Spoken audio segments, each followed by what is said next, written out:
कल हम लोगों ने क्या पढ़ा था, सोलेनॉइड। अब सोलेनॉइड होते क्या है बेटा हमारे पास, जैसे एक अपने पास सोलेनॉइड ले रहे हैं,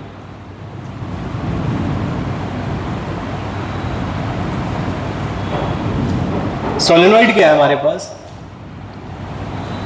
एक कॉपर ले लिया हमने, कॉपर वायर को हमने क्या कर दिया, टर्न्स कर दिया उसमें। ये हमने बता दिया था कल आपको सोलेनॉइड कैसे बनेगा, है ना। तो बेसिकली क्या है कि सोलेनॉइड हमारे पास में क्या है कि आपने एक, मान लीजिए आपने एक इंसुलेटिंग मटेरियल ले लिया, जैसे फॉर एग्जांपल आपने एक कागज ले लिया, हॉलो सिलेंडर ले लिया कागज का, ठीक है, और उसके ऊपर आपने क्या करा, आपने एक इंसुलेटेड कॉपर वायर को इस तरीके से रैप कर दिया, ठीक। तो हमारे पास क्या तैयार हो गया, सोलेनॉइड। अब इस सोलेनॉइड में क्या करेंगे हम लोग, करंट पास कर देंगे। जब आप सोलेनॉइड में क्या करते हो, करंट पास कर देते हो, मतलब आप इसको एक बैटरी से कनेक्ट कर दो और फिर आगे यहाँ पे एक की लगा दो। जब की क्लोज कंडीशन में होगी तो इसमें से करंट पास होगा, करंट पास होगा तो ये क्या बिहेव करेगा, कैसा बिहेव करेगा, बार मैग्नेट की तरह बिहेव करेगा। बात समझ में आई। अब इसकी जो स्ट्रेंथ होती थी, इसकी जो हम लोग स्ट्रेंथ होता था, जो स्ट्रेंथ होता था इसका, वो हम लोग कैसे इंक्रीज करते थे, by increasing the number of turns of the solenoid. And दूसरा तरीका क्या होता है, by increasing the amount of current. इसके अंदर करंट बढ़ाओगे तो इसकी मैग्नेटिक फील्ड स्ट्रेंथ बढ़ जाएगी, और इसके अंदर आप क्या करोगे, इसके अंदर नंबर ऑफ टर्न्स बढ़ा दोगे तो अभी इसकी मैग्नेटिक फील्ड स्ट्रेंथ बढ़ जाएगी। बट यहां पे ऐसा नहीं कि तुम नंबर ऑफ टर्न्स बढ़ाते चले जाओगे, स्ट्रेंथ बढ़ती चली जाएगी। उसकी भी एक लिमिट होती है जो हम लोग हायर क्लास में पढ़ेंगे, कि भाई अगर आप नंबर ऑफ टर्न्स को बहुत ज्यादा बढ़ा दोगे तो रेजिस्टेंस बहुत हाई हो जाएगी, है ना। तो वहां पे जाके फिर हमको बहुत ज्यादा करंट चाहिए पड़ेगा। तो ऐसा नहीं कि तुम नंबर ऑफ टर्न्स बस बढ़ाते चले जाओगे, उसकी एक लिमिट है। वैसे करंट को भी ऐसा नहीं है कि करंट बढ़ाते चले जाओगे मैग्नेटिक फील्ड स्ट्रेंथ बढ़ती चली जाएगी, ऐसा नहीं होगा। बहुत ज्यादा करंट डाल दोगे तो वायर भी बर्न हो सकता है, तो मतलब सोलेनॉइड बर्न हो जाएगा। बात समझ में आ गई। तो उसकी भी एक लिमिट है। बट हाँ, इंक्रीज करने से करंट को हमारी मैग्नेटिक फील्ड स्ट्रेंथ बढ़ती है, और आपके पास में यहाँ पे नंबर ऑफ टर्न्स को बढ़ाने से इसकी मैग्नेटिक फील्ड स्ट्रेंथ बढ़ती है। बात समझ में। अब तीसरी चीज जो कल बताई थी हमने, उसके बाद क्लास खत्म हो गई थी, वो ये था कि इसके अंदर आप क्या करो, एक मैग्नेटिक मटेरियल की कोर डाल दो इसके अंदर। यहां पे मैंने क्या किया, एक मैग्नेटिक मटेरियल की इसके अंदर कोर डाल दी। तो एक मैग्नेटिक मटेरियल की कोर डालने से इसकी मैग्नेटिक फील्ड स्ट्रेंथ क्या हो जाती है, बढ़ जाती है। बात समझ में आ गया। और फिर हम लोग इसको बोलने लग जाते हैं इलेक्ट्रोमैग्नेट। बात समझ में आ गया। तो इलेक्ट्रोमैग्नेट क्या है, एक सोलेनॉइड के अंदर एक हमारे पास में एक मैग्नेटिक मटेरियल की कोर है, वो डाल दी जाए तो हमारे पास में क्या बन जाएगा, इलेक्ट्रोमैग्नेट बन जाएगा। उसकी मैग्नेटिक फील्ड स्ट्रेंथ काफी ज्यादा बढ़ जाएगी। बात समझ में आ गया। तो एक इलेक्ट्रोमैग्नेट देख लेते हैं। नेक्स्ट हेडिंग क्या रहेगी हमारी, इलेक्ट्रोमैग्नेट्स।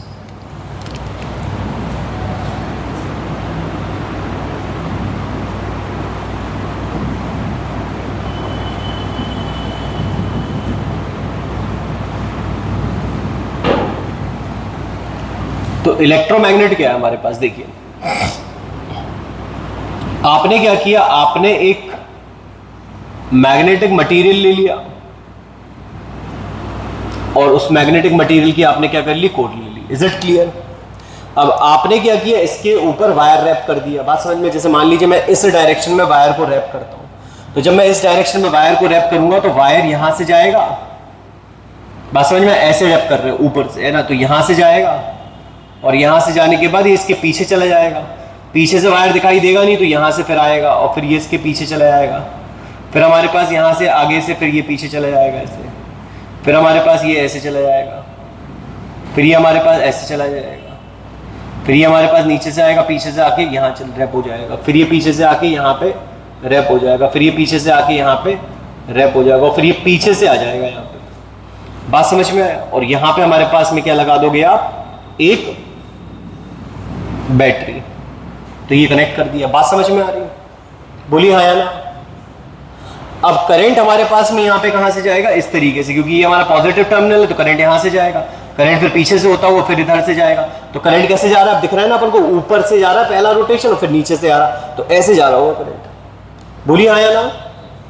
समझ में आ रहा है डायग्राम को देख के कि नहीं आ रहा। तो यहां पर जो करंट होगा वो कैसा होगा, करंट कैसा होगा यहाँ पर, इस डायरेक्शन से देखेंगे, इस साइड से अगर अपन खड़े होकर देखें तो करंट पहले ऊपर जा रहा, फिर पीछे जा रहा, फिर ऊपर जा रहा, फिर पीछे जा रहा, फिर सामने से जा रहा, फिर पीछे जा रहा। तो इधर की तरफ हमारे पास में कैसा दिखाई देगा आपको, देखो देख के बताओ कैसा दिख रही है आपको, एंटी क्लॉकवाइज। तो एंटी क्लॉकवाइज जहां पे होगा वहां पे कौन सी पोलैरिटी बनेगी, तो यहां बन जाएगी आपकी नॉर्थ पोलैरिटी और यहां पे बन जाएगी आपकी साउथ पोलैरिटी। बात समझ में आया, ये डायरेक्शन ऑफ करंट है, यहां पे करंट ऐसे आ गया। बात समझ में आई बेटा, बोलिए हाँ या ना। और ये जो हमारे पास में मैग्नेट है that is called as electromagnet, ये आपके पास में किसकी तरह बिहेव करेगी, ये बार मैग्नेट्स की तरह बिहेव करेगी। किसकी तरह बिहेव करेगी, बार मैग्नेट की तरह। Is it clear. अब हमारे पास की जो मैग्नेटिक फील्ड लाइंस आएंगी वो कैसी आएंगी, ऐसे आएंगी। And these magnetic field lines, ये जो मैग्नेटिक फील्ड लाइन है वो इस तरीके से आएंगी। ये हमारे पास की क्या हो जाएंगी, मैग्नेटिक फील्ड लाइंस। बात समझ में आई बेटा, ये हमारे पास मैग्नेटिक फील्ड लाइन। अब मैग्नेटिक फील्ड लाइन क्या होती है, नॉर्थ से बाहर निकलती है, तो they will run from north to south outside the magnet and from south to north inside the magnet. Inside the magnet कहां पे, इनसाइड द मैग्नेट कहां पे चलेंगी, इनसाइड द मैग्नेट कहां पे चलेंगी, और outside the magnet north to south. बात समझ में आ रहा है, तो यहां तक बात क्लियर है। अब तो ये अरेंजमेंट हमारा क्या बन गया, इलेक्ट्रोमैग्नेट। अब देखिए हमने यहां पे क्या किया, हमने एक सोलेनॉइड ले लिया, उस सोलेनॉइड के अंदर हमारे पास में हमने एक मैग्नेटिक मटेरियल डाल दिया, ठीक, और हमारे पास में ये चीज क्या बिहेव करने लग जाएगी, इलेक्ट्रोमैग्नेट की तरह। दिस विल बी सॉरी, ये चीज हमारे पास में क्या बिहेव करने लग जाएगी, एक बार मैग्नेट की तरह। And this called as electromagnet. इसको क्या बोलते हैं, इलेक्ट्रोमैग्नेट। अब इलेक्ट्रोमैग्नेट बनाने के लिए ये जो मटेरियल, जिस मटेरियल की हमने ये कोर डाली, हमने बार बार आपको बोल दिया ये मटेरियल हमारा कैसा होना चाहिए, ये मटेरियल हमारा होना चाहिए मैग्नेटिक मटेरियल। कैसा होना चाहिए, मैग्नेटिक। ठीक है, लेकिन एक प्रेफरेंस और होती है हमारी इस मैग्नेटिक मटेरियल को चूज करने के लिए। वो प्रेफरेंस क्या होती है, भाई आप इलेक्ट्रोमैग्नेट क्यों बना रहे, परमानेंट मैग्नेट क्यों नहीं बना रहे, तो इसका कुछ एडवांटेज तो होना चाहिए हमारे पास। तो इलेक्ट्रोमैग्नेट का एडवांटेज ये होता है कि हम जब चाहें तब इसमें करंट को ऑफ कर दें। मान लीजिए हमने यहां पे एक स्विच लगा दिया, एक की लगा दिया यहां पे, ठीक, अभी तो ये ऑन है, हम इसको ऑफ करेंगे तो हम चाहेंगे जब इसमें करंट पास ना हो तो ये मैग्नेट डीमैग्नेटाइज हो जाए। तब तो हमारे पास इलेक्ट्रोमैग्नेट का कोई फायदा, हमारी मर्जी से मैग्नेटाइज हो, हमारी मर्जी से डीमैग्नेटाइज हो, वरना तो परमानेंट मैग्नेट इसी की तरह काम कर रही है। तो ये जो मटेरियल है, मैग्नेटिक मटेरियल जो हम चूज करेंगे, वो ऐसा होना चाहिए कि जब इसके अंदर करंट पास नहीं हो रहा हो, यानी सोलेनॉइड का मैग्नेटिज्म जब खत्म हो जाए तो उस मटेरियल के अंदर का मैग्नेटिज्म भी खत्म हो जाना चाहिए। बात समझ में आ गया। तो सॉफ्ट आयरन चूज किया जाता है। क्या यूज किया जाता है, सॉफ्ट आयरन। अब सॉफ्ट आयरन की मैग्नेटिक रिटेंशन, इसके अंदर मैग्नेटिज्म को रिटेन करने की, मैग्नेटिज्म को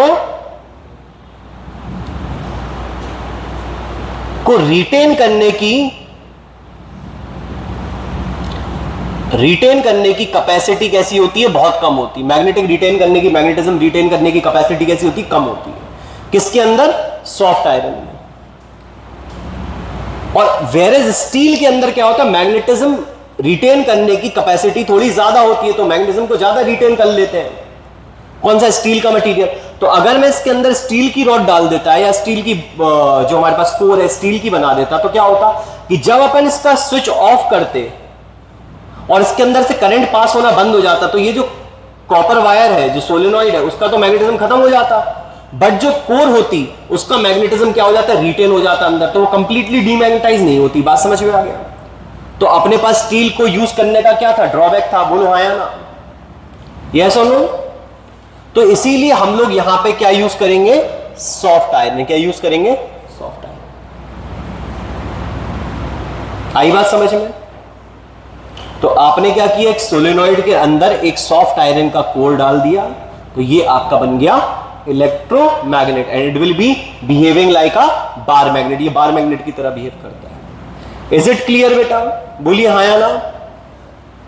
अब इलेक्ट्रोमैग्नेट्स अपन डिफरेंट शेप के भी बना सकते हैं। जैसे अपन हॉट शू मैग्नेट बना लेंगे या यू शेप्ड मैग्नेट बोल सकते हैं अपन उसको। यू शेप्ड मैग्नेट भी बनाया जा सकता है। जैसे मान लीजिए मैंने एक यू शेप्ड मैग्नेट ले लिया, तो मैं यू शेप्ड एक बार ले लूंगा, बार नहीं मतलब यू शेप्ड अपन एक क्या ले लेंगे, एक कोर ले लेंगे अपन, सॉफ्ट आयरन की कोर, जिसका शेप कैसा यू, यू शेप। बात समझ में आ गया। और इसके ऊपर अपन क्या कर देंगे, अब वायर को रैप कर देंगे, बोलिए आया ना। तो इसके ऊपर वायर रैप कर देते हैं हम लोग। तो बताओ कैसे कर दे, ऐसे वायर रैप कर दे इसमें, इस तरीके से, बोलिए आया ना। तो हमने इसके ऊपर इधर से वायर रैप किया, तो ये वायर हमारे पास यहां से ऊपर जाएगा और फिर यहां से पीछे से नीचे जाएगा, फिर ऊपर जाएगा, फिर ये ऊपर जाएगा ऐसे, फिर ये ऊपर जाएगा ऐसे, फिर ये ऊपर जाएगा ऐसे, बोलो आया ना। बात समझ में आ रही बात। और फिर लास्ट वाला जो लूप होगा वो हमारे पास में यहां से ऐसे निकल के ऊपर जाएगा, जाएगा यहां तक, बोलो आया ना। यहां तक बात क्लियर है बेटा। और ये वाला जो वायर है वो नीचे से आके मैग्नेट में लग जाएगा। क्लियर बच्चों। तो ये अपने पास पहला वाला जो लूप है वो नीचे से जा रहा है, फिर ऊपर आ रहा है, फिर नीचे जा रहा है, फिर ऊपर आ रहा है, फिर नीचे जा रहा है, फिर ऊपर आ रहा है, फिर नीचे जा रहा है, फिर ऊपर आ रहा है। तो इस तरीके से चल रहा, बोलो ये सब हो। अब देखो ये वायर अगर हम पूरे में रैप करते तो यहां पे जाता, तो यहां पे उल्टा चलता, ऐसे चलता, चलता कि नहीं चलता, ऊपर फिर नीचे। तो ये जो वायर जब अपन यहां से ऊपर ले जा रहे हैं, ये वायर यहां पे अपन को नीचे ले जाना पड़ेगा। कहां ले जाना पड़ेगा, नीचे। इसको ऊपर से नहीं डाल सकते, क्योंकि जब ये हमारे पास में एस टाइप के लूप चलते रहते तो फिर ये ऐसा बन जाता यहां पे। बात समझ में आ रही नहीं है, समझ फिर समझो। देखो अगर अपन यहां पे, अगर अपन का जो वायर है वो इस तरीके से ऊपर जा रहा था, तो जब यहां से चढ़ाते वायर को तो इधर जाता, और फिर जब यहां से ले जाते तो इधर आता। तो यहां पे क्या होता कि ये वायर ऐसे जाता ऊपर, फिर नीचे, फिर ऊपर, फिर नीचे, इस तरीके से चलता कि नहीं चलता। तो इस डायरेक्शन का अपोजिट होता। तो ये जो वायर आएगा वो बेसिकली नीचे से ले जाया जाएगा। ये बात ध्यान रखना कि अगर ये वायर यहां से ऊपर से आ रहा है तो इधर पे नीचे ले जाया जाएगा, और अगर यहां से नीचे से आता तो इधर पे ऊपर से निकाला जाता। बात समझ में आई। इंपॉर्टेंट पॉइंट है यू शेप्ड वाले के लिए। तो ये अपने पास में ऊपर से आ जाएगा, फिर बात समझ में आ गई। फिर ये नीचे से जाएगा, फिर ये ऊपर से आएगा, फिर नीचे से जाएगा, फिर ऊपर से आएगा, फिर नीचे से जाएगा, फिर ऊपर से। बात समझ में आ गई कि नहीं आ गई, बोलो। फिर ये ऊपर से आके यहां ले जाएंगे। बात समझ में आ गई। इसमें क्या लगा देंगे अपन, इसमें अपन लगा देंगे अपना, क्या लगा देंगे इसमें अपन, इसमें आप लगा दो बैटरी। Is it clear. तो अपने पास में क्या बन गई, अपनी यू शेप्ड मैग्नेट बन गई, इलेक्ट्रोमैग्नेट। तो ये क्या हो गया अपने पास में, U shaped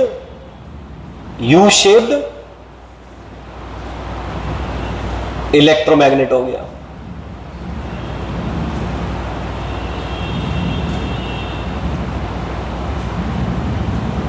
is it clear बेटा। तो ये हमारे पास में यू शेप्ड इलेक्ट्रोमैग्नेट हो गया। Is it clear. तो यहां पे यू शेप्ड इलेक्ट्रोमैग्नेट का अगर आपको डायग्राम बनाने के लिए आपको बनाना पड़े तो बस आपको ये चीज ध्यान रखनी है कि अगर वायर यहां पे हमारे पास ऊपर से लिया है, ऊपर से जा रहा है, तो यहां पे फिर वो नीचे से आ जाएगा। The reason is very simple. अगर तुम इसको समझने की कोशिश करोगे, जैसे मान लो ये हमारे पास में शेप है, हम इसको यहां से रैप करना चालू करे थे कि नहीं करे थे। अब इधर पे जब जाएंगे तो ऐसे करेंगे, और इधर पे जाएंगे तो फिर उल्टा नहीं हो जाएगा। देखो हाँ या ना, इधर पे ऐसे घुमा रहे थे हाथ हम, और जब ये ऐसे जाता जाएगा तो इधर पे ऐसे घूमता हुआ दिखाई देगा। या सुनो, समझ आ रही बात की नहीं आ रही, आ रहा आप लोगों को कोई कंफ्यूज। तो आप अगर ज्यादा सिंपल इसको याद रखना चाहते हो तो सिंपल तरीका ये है कि बेटा अगर यहां से वायर ऊपर से जाए तो इधर नीचे से चला जाएगा, क्योंकि इधर पे अपोजिट डायरेक्शन होना चाहिए। इधर अगर ऐसे ऐसे गया था तो इधर पे ऐसे ऐसे आएगा, ठीक। और अगर इधर पे ऐसे ऐसे गया था तो उधर पे ऐसे ऐसे आएगा। तो बेटा अगर ये ऊपर से जाता तो वहां नीचे चला जाएगा, और अगर यहां से नीचे से जाता वायर तो वहां पे फिर ऊपर से लेके लूप स्टार्ट करते। बात समझ में आया, क्लियर है बच्चों। तो आई थिंक यहां पे बात क्लियर होगी आप लोगों को। Is it clear to all. तो ये हमारे पास यू शेप्ड इलेक्ट्रोमैग्नेट होगी। ये क्या हो गया, यू शेप्ड इलेक्ट्रोमैग्नेट हमारा। तो इलेक्ट्रोमैग्नेट्स हमारे पास में डिफरेंट शेप्स के भी बनाए जा सकते हैं, यहां से अपन को प्रूव हो जाता है। बात समझ में आ रही है। अब इलेक्ट्रोमैग्नेट के एडवांटेज क्या है, फायदे क्या है एक परमानेंट मैग्नेट के ऊपर? परमानेंट मैग्नेट में और इलेक्ट्रोमैग्नेट में डिफरेंस क्या है, या फिर कह सकते हैं इलेक्ट्रोमैग्नेट के फायदे क्या है? तो देखो, सबसे पहला फायदा जो इलेक्ट्रोमैग्नेट का होता है वो होता है it can be demagnetised. It can be demagnetised any number of times. भाई कितनी भी बार तुम उसे डीमैग्नेटाइज कर सकते हैं, या फिर कह सकते हैं it can B demagnetise simply. But permanent magnet को अपन क्या नहीं कर सकते, डीमैग्नेटाइज नहीं कर सकते, इट कैन नॉट बी डीमैग्नेटाइज्ड। एक बार परमानेंट मैग्नेट डीमैग्नेटाइज हो गई तो फिर आसानी से वो क्या नहीं होगी, मैग्नेटाइज नहीं होगी। तो जो हमारी इलेक्ट्रोमैग्नेट होती है it can be demagnetised by stopping the flow of current in the solenoid. Solenoid में करंट का फ्लो स्टॉप कर दोगे तो आपके पास डीमैग्नेटाइज हो जाएगी। It can be डीमैग्नेटाइज्ड।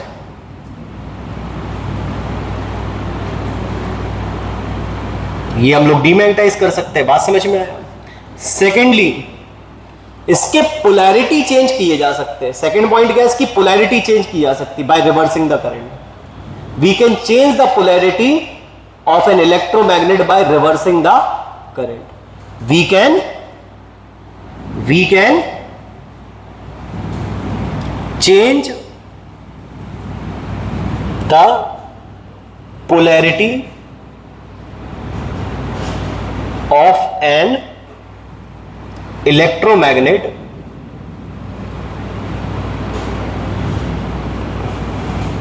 by reversing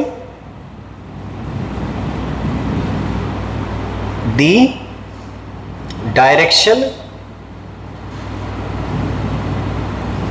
of current। भाई आप करंट का डायरेक्शन रिवर्स कर दोगे। मान लो आपने यहां से करंट को जगह यहां पे बैटरी को चेंज कर दिया, यहां से अपन ने नेगेटिव यहां था, पॉजिटिव यहां था, आपने मान लो क्या करा, आपने बैटरी को रिवर्स कर दिया, डायरेक्शन ऑफ करंट को चेंज कर दिया। आपने नेगेटिव यहां पे भेज दिया और पॉजिटिव वहां, तो करंट वहां से फ्लो करने लग जाएगा इसमें। तो करंट का डायरेक्शन उल्टा हो जाएगा कि नहीं हो जाएगा? और करंट का डायरेक्शन मान लो उल्टा हो गया तो अब करंट यहां से ऐसे जाएगा, अब करंट यहां पे एंटी क्लॉकवाइज हो जाएगा। तो इस पॉइंट पे करंट एंटी क्लॉकवाइज हो जाएगा, तो यहां पे क्या बन जाएगा, अब अपने पास में नॉर्थ पोल, और यहां पे क्या बन जाएगा, साउथ पोल। मान लो मैं करंट को यहां से ऐसे ब्लैक वाली लाइन को देखना, करंट यहां से जाता तो यहां पे ऐसे जाता है, यहां पर ऐसे जाता है, यहां पर ऐसे जाता है, यहां पर ऐसे जाता है, तो उल्टा हो गया ना करंट का डायरेक्शन। अब करंट का डायरेक्शन उल्टा हो गया तो यहां पे क्या बन जाएगा, यहां नॉर्थ पोल बन जाएगा, और यहां पर क्या बन जाएगा, साउथ पोल। तो ये दो एडवांटेज हो गए हमारे पास में। पहला एडवांटेज क्या हो गया हमारे पास में कि आपके पास में यहां पर पहली चीज हो गई कि इट कैन बी डीमैग्नेटाइज, इसको हम डीमैग्नेटाइज कर सकते हैं। और इसके बाद में हमारे पास में यहां पे हम लोग इसकी पोलैरिटी को भी चेंज कर सकते हैं bye reversing the direction of current. यहां तक बात क्लियर है बेटा? कोई दिक्कत? इसकी मैग्नेटिक फील्ड स्ट्रेंथ को भी बढ़ा सकते हैं करंट को बढ़ा के। अगर हम करंट को बढ़ा दे तो मैग्नेटिक फील्ड स्ट्रेंथ भी बढ़ सकती है इसकी। बात समझ में आ गया? तो इसकी magnetic field strength, third point क्या हो जाएगा, इसका मैग्नेटिक फील्ड स्ट्रेंथ भी बढ़ाया जा सकता है by increasing the amount of current.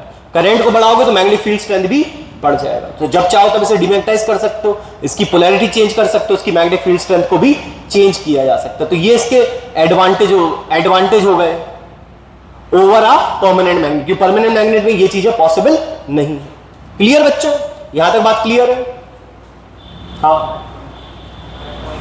Third point, the magnetic field strength can be changed.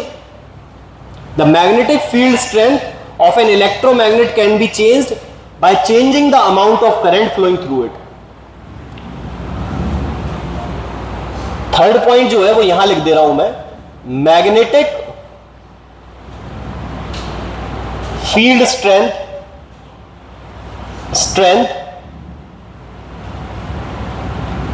Can be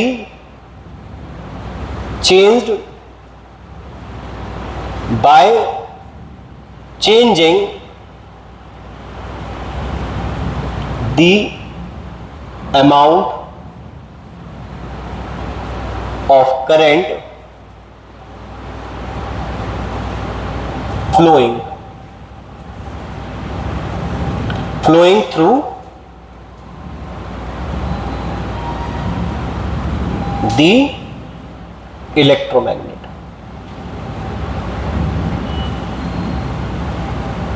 तो इलेक्ट्रोमैग्नेट में हमारे पास में जो करंट फ्लो कर रहा है उसके अमाउंट को चेंज कर दिया है, सोलेनॉइड के अंदर जो करंट फ्लो कर रहा है उसके अमाउंट को चेंज कर दिया है, तो हम लोग उसकी मैग्नेटिक फील्ड स्ट्रेंथ को भी चेंज कर सकते हैं। बात समझ में आ गई बेटा कि नहीं? यहां तक आई थिंक बात क्लियर हो गई होगी आपको। तो इलेक्ट्रोमैग्नेट क्लियर हुआ कि नहीं हुआ? बोलो बच्चों। तो इसके एडवांटेज समझ में आ गए। डीमैग्नेटाइज कर सकते जब चाहो। इसमें हमारे पास में हम लोग क्या कर सकते हैं, हम लोग इसकी पोलैरिटी चेंज कर सकते हैं। इसमें हम लोग मैग्नेटिक फील्ड स्ट्रेंथ को कम या ज्यादा भी कर सकते हैं। अब इसके यूजेस क्या हैं? तो इलेक्ट्रोमैग्नेट के बहुत सारी जगह यूज होते हैं बेटा। जैसे कि हम लोग इनको स्पीकर्स में यूज करते हैं, बड़े बड़े स्पीकर्स में यूज होते हैं। इलेक्ट्रोमैग्नेट आपके फैन में यानी मोटर्स में यूज होते हैं। बात समझ में आ गया? इलेक्ट्रोमैग्नेट्स आपकी मोटर्स में यूज होते हैं, फैन की मोटर में यूज होते हैं, आपका जो पंप होता है वाटर पंप उसके मोटर में यूज होते हैं, स्पीकर्स में यूज होते हैं, माइक्रोफोन्स में यूज होते हैं, है ना। इवन जो क्वार्ट्स वाली रिस्ट वॉच होती है उनमें भी यूज होते हैं। तो इलेक्ट्रोमैग्नेट्स के बहुत सारे यूजेस हैं, काफी सारे यूज। इलेक्ट्रिक बेल जो होती थी जो आपकी स्कूल में लगी रही टर करके बजती है, उसमें इलेक्ट्रोमैग्नेट यूज होते हैं। बात समझ में आया? तो there are multiple uses of electromagnet. Is it clear? आपको पता है कि एक करंट कैरिंग कंडक्टर है मान लो, ठीक। इस करंट कैरिंग कंडक्टर के चारों तरफ क्या होता? मैग्नेटिक फील्ड आ जाती। बोलो हाँ या ना? इस करंट कैरिंग कंडक्टर के चारों तरफ क्या हो जाता है? बोलिए जोर से। इस करंट कैरिंग कंडक्टर के चारों तरफ क्या बन जाती? Magnetic field. तो इस करंट कैरिंग कंडक्टर के चारों तरफ क्या हो जाती? मैग्नेटिक फील्ड बन जाती, जो कि किस फॉर्म की होती? कॉन्सेंट्रिक सर्कल्स के फॉर्म की होती। बोलो हाँ या ना? तो एक करंट कैरिंग कंडक्टर जो है वो भी एक मैग्नेट की तरह बिहेव करेगा। एक करंट कैरिंग कंडक्टर भी एक मैग्नेट की तरह बिहेव करेगा कि नहीं करेगा? बोलो ये सुनो। सिंस करंट कैरिंग कंडक्टर के चारों तरफ मैग्नेटिक फील्ड बन जाती है, तो एक करंट कैरिंग कंडक्टर भी एक मैग्नेट की तरह बिहेव करेगा। अच्छा, अब सोचो कि एक मैग्नेट को, आपके पास एक मैग्नेट छोटी सी, आपने एक मैग्नेट को एक दूसरी मैग्नेट की मैग्नेटिक फील्ड में रख दिया। मतलब आपने क्या किया? इमेजिन करो कि आपने एक मैग्नेट ले लिया बड़ा सा, ठीक है, और इसके बगल में एक छोटा मैग्नेट रख दिया। बोलो आया ना? तो क्या होगा जब तुम इसके पास में एक मैग्नेट रखोगे? तो क्या होगा बताओ? इस मैग्नेट पे फोर्स लगेगा, या तो अट्रैक्शन का फोर्स लगेगा, रिपल्शन का फोर्स लगेगा। इस मैग्नेट पे क्या लगेगा? फोर्स लगेगा। तो एक मैग्नेट को दूसरी मैग्नेटिक फील्ड में रखोगे, दूसरी मैग्नेट की मैग्नेटिक फील्ड में रखोगे या स्ट्रॉन्गर मैग्नेटिक फील्ड में रखोगे, तो उस पर क्या लगेगा? फोर्स एक्सपीरियंस होगा। बोलो हाँ ना? तो वैसे ही एक करंट कैरिंग कंडक्टर को, यदि हम एक करंट कैरिंग कंडक्टर को एक मैग्नेटिक फील्ड में ला दें, मान लीजिए हमने नॉर्थ पोल ले लिया और ये वाला हमने ले लिया साउथ पोल, तो हमारे पास में इस नॉर्थ और साउथ की वजह से इसकी खुद की मैग्नेटिक फील्ड होगी कि नहीं होगी? तो हमारे पास नॉर्थ से साउथ जाएगी मैग्नेटिक फील्ड लाइंस, जाएंगी कि नहीं जाएंगी? ऐसे, ठीक है। मैग्नेटिक फील्ड लाइन कैसे जाएंगी? नॉर्थ से साउथ ऐसे। इस बार मैग्नेट की जो मैग्नेटिक फील्ड लाइंस होंगी वो क्या होंगी? नॉर्थ से साउथ जा रही होंगी। और इस मैग्नेटिक फील्ड में हमने करंट कैरिंग कंडक्टर को रखा हुआ है। इस कंडक्टर का नाम हम लोग एल रख दे रहे हैं, इस वायर का। तो ये जो करंट कैरिंग कंडक्टर है, ये मैग्नेटिक फील्ड में जब रखा गया तो इस करंट कैरिंग कंडक्टर के ऊपर क्या लगेगा? फोर्स लगेगा, क्योंकि this current carrying conductor is behaving like a magnet. और इस करंट कैरिंग कंडक्टर जो कि मैग्नेट की तरह बिहेव कर रहा है, इसको दूसरी मैग्नेटिक फील्ड में अपन ने रख दिया, तो इस करंट कैरिंग कंडक्टर के ऊपर क्या होगा? फोर्स लगेगा कि नहीं लगेगा? यस और नो? लगेगा। तो भाई हमारे पास में यहां पे इसके ऊपर फोर्स एक्सपीरियंस होगा। क्या एक्सपीरियंस होगा? फोर्स। और इस फोर्स को कहा जाएगा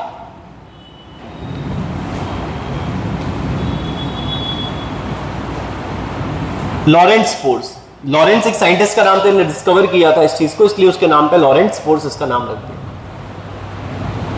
ठीक है, तो लॉरेंट्ज फोर्स हमारे पास लगेगा। बात समझ में आ गया? तो एक करंट कैरिंग कंडक्टर को अगर अपन मैग्नेटिक फील्ड में रखते हैं तो हमारे पास क्या लगता है, उसके ऊपर फोर्स लगता है। Is it clear? तो देखिए अब मैं यहां पे मैग्नेट नहीं बनाता हूं और सीधे सीधे मैग्नेटिक करंट कैरिंग कंडक्टर बना देता हूं और मैग्नेटिक फील्ड बना देता हूं। तो मान लीजिए हमारे पास में ये हमारी मैग्नेटिक फील्ड लाइंस है। ये क्या है बेटा? Magnetic field lines. और इन मैग्नेटिक फील्ड लाइंस में हमने एक करंट कैरिंग कंडक्टर को रख दिया। यहां पे हमने क्या रख दिया है? करंट कैरिंग कंडक्टर रख दिया। तो इस करंट कैरिंग कंडक्टर के ऊपर क्या एक्सपीरियंस होगा? Force. And that force will be called as Lorentz force. बात समझ में आ गया? यहां तक बात क्लियर है? तो एक करंट कैरिंग कंडक्टर को अगर मैग्नेटिक फील्ड में रखोगे तो हमारे पास में उस पर फोर्स एक्सपीरियंस होगा। Is it clear? बोलिए हाँ या ना? हाँ। तो इस पे हमारे पास में फोर्स एक्सपीरियंस होगा। अब बात आती है, ये फोर्स लगेगा तो किस डायरेक्शन में लगेगा? अगर ये फोर्स लगेगा तो किस डायरेक्शन में लगेगा? कहां को लगेगा? मतलब इस वायर के ऊपर जो फोर्स लगेगा वो कहां को लगेगा, ये अपन को पता करना है। क्योंकि देखिए इसमें फोर्स कितना लगेगा ये आपके सिलेबस में नहीं है। कितना फोर्स लगेगा ये आपके सिलेबस में नहीं है। आपके सिलेबस में क्या है? कहां को लगेगा फोर्स। बात समझ में आ रही? Is it clear till here? तो अपन इसका क्या करेंगे? डायरेक्शन ऑफ फोर्स निकालेंगे। अपन क्या निकालेंगे सेकेंड टाइम इसमें? Direction of force. Direction of force निकालेंगे। हमको क्या निकालना है? क्या निकालना है हमको? Direction of force. Is it clear till here? यहां तक बात क्लियर है कि नहीं? पहले ये तो अच्छा, पहले एक बात और समझ लो कि फोर्स, डायरेक्शन ऑफ फोर्स को निकालने से पहले एक चीज समझ लो कि फोर्स कब लगता है और कब नहीं लगता। देखिए अगर आपके पास में मैग्नेटिक फील्ड लाइंस कुछ इस तरह से है, ठीक है, मैग्नेटिक फील्ड लाइन कुछ इस तरह से, ठीक है, और इस मैग्नेटिक फील्ड लाइन के, इस मैग्नेटिक फील्ड लाइन के यदि करंट कैरिंग कंडक्टर पैरेलल रखा हुआ है, कैसे रखा हुआ है? Parallel to the magnetic field lines. Magnetic field lines के पैरेलल अगर करंट कैरिंग कंडक्टर रखा हुआ है हमारे पास, तो आपके पास no force will act on it if the current carrying conductor, current carrying conductor is parallel to the magnetic field lines. Magnetic field lines.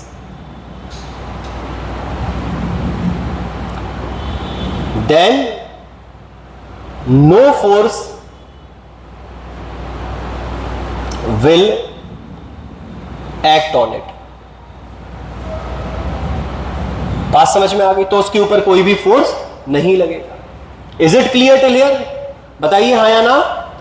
तो अगर हमारे पास मैग्नेटिक फील्ड लाइंस के पैरेलल कोई कंडक्टर रखा हुआ है तो क्या होगा उसके ऊपर? फोर्स, फोर्स, फोर्स कैसा होगा उसके ऊपर? नहीं लगेगा। बात समझ में आ रही? तो अगर आपके पास में मैग्नेटिक फील्ड लाइंस के पैरेलल करंट कैरिंग कंडक्टर रखा है तो उसके ऊपर फोर्स नहीं लगेगा, ठीक है। उसके बाद में अगर आपके पास में मैग्नेटिक फील्ड लाइंस के परपेंडिकुलर है, यदि हमारे पास परपेंडिकुलर है कि current carrying conductor magnetic field lines के कैसा रखा हुआ है बेटा? परपेंडिकुलर, तो यहां पे मैक्सिमम फोर्स लगेगा। कैसा फोर्स लगेगा? Maximum force. बात समझ में आई? फिर देखिए क्या होता है कि अगर आप चाहो तो मैग्नेटिक फील्ड लाइंस के, अगर मैग्नेटिक फील्ड लाइंस के कंडक्टर ऐसे रखा हुआ है तिरछा, तो ऐसा क्वेश्चन भी हो सकता है, बट ये आपके सिलेबस में नहीं है, ये किसी पर्टिकुलर एंगल पे आपके सिलेबस में नहीं है। आपके सिलेबस में दो ही हैं, एक परपेंडिकुलर वाली कंडीशन और एक आपकी कौन सी कंडीशन है? पैरेलल वाली। तो आपके पैरेलल वाली कंडीशन में अगर current carrying conductor magnetic field line के पैरेलल रखा है तो no force will act on it, और यदि हमारे पास current carrying conductor perpendicular to the magnetic field line है तो फोर्स कैसा लगेगा? मैक्सिमम फोर्स लगेगा। बात समझ में? ये दो ही कंडीशन आपके सिलेबस में है। तो समझ में आया कि नहीं आया? तो current carrying conductor will be either parallel to the magnetic field lines और it will be perpendicular to the field line, perpendicular to the magnetic field lines. If it is perpendicular to the magnetic field line, then the force will be maximum. And if it will be parallel to the magnetic field line, the force will be zero. The force will be zero. Is it clear? बोलिए हाँ या ना?